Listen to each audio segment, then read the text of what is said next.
السلام علیکم دوستو، آج کے اس ویڈیو میں تمام سننے اور دیکھنے والوں کو خوش آمدید۔ آج کی اس ویڈیو میں ہم غزوہ ہند اور اس کے نتیجے میں بننے والے گریٹر پاکستان کے بارے میں بات کریں گے۔ غزوہ ہند کے بارے میں آپ علیہ السلام کی ایک حدیث مبارکہ ہے جو کہ ابو ہریرہ رضی اللہ تعالیٰ عنہ سے روایت ہے۔ اس کا مفہوم ہے کہ حضور پاک صلی اللہ علیہ وسلم نے فرمایا، تمہارا ایک لشکر ہندوستان سے جنگ کرے گا، اللہ تعالیٰ ان مجاہدین کو فتح عطا فرمائے گا، حتیٰ کہ وہ مجاہدین ان کے بادشاہوں کو بیڑیوں میں جکڑ کے لائیں گے، اور اللہ تعالیٰ ان مجاہدین کی مغفرت فرمائے گا۔ جب یہ لوگ پلٹیں گے تو عیسیٰ بن مریم علیہ السلام کو شام میں پائیں گے۔ اس غزوہ ہند کی فضیلت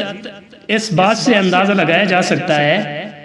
حضور پاک صلی اللہ علیہ وسلم کے ایک صحابی ثوبان رضی اللہ تعالیٰ عنہ فرماتے ہیں کہ حضور اکرم صلی اللہ علیہ وآلہ وسلم نے فرمایا،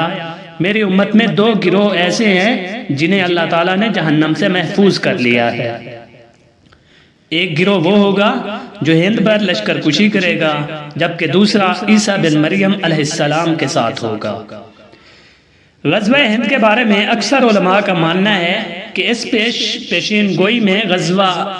محمد بن قاسم سے لے کر محمود غزنوی، شہاب الدین غوری، احمد شاہ ابدالی اور کشمیر کو لے کر پاکستان اور بھارت کے درمیان موجودہ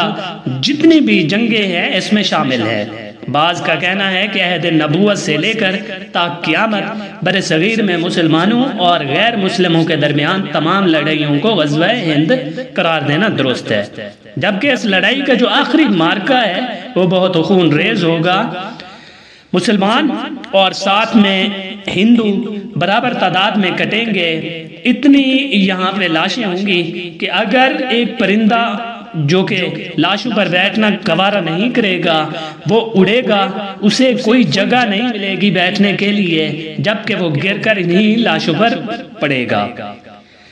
بالکل اسی طریقے سے غیر مسلموں کا یہاں سے صفایا ہوگا، غیر مسلموں کے بادشاہوں کو مسلمان قید کر کے لے جائیں گے، مجاہدین انہیں زنجیروں میں جکڑیں گے اور پھر شام کی طرف رخ کریں گے، وہاں پر عیسیٰ بن مریم علیہ السلام کے لشکر کے ساتھ جا کر ملیں گے۔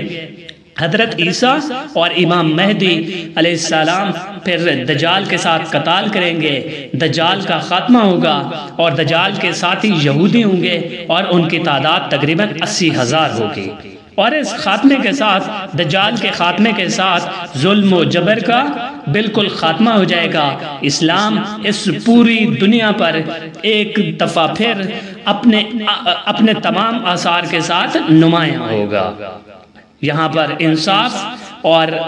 نیکی کا بول